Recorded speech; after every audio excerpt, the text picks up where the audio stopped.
এক সাহাবীর নাম ছিল আবু দাহদাহ।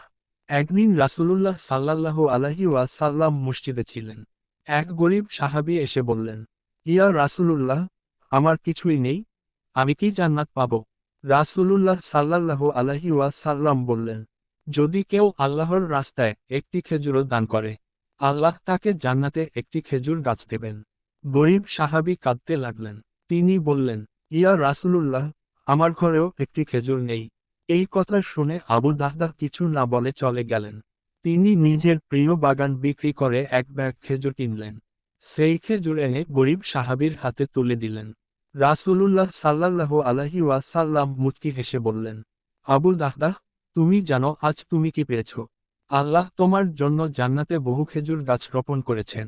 উপদেশ: একটি ছোট দানও আল্লাহর কাছে বড় হয়ে যায়।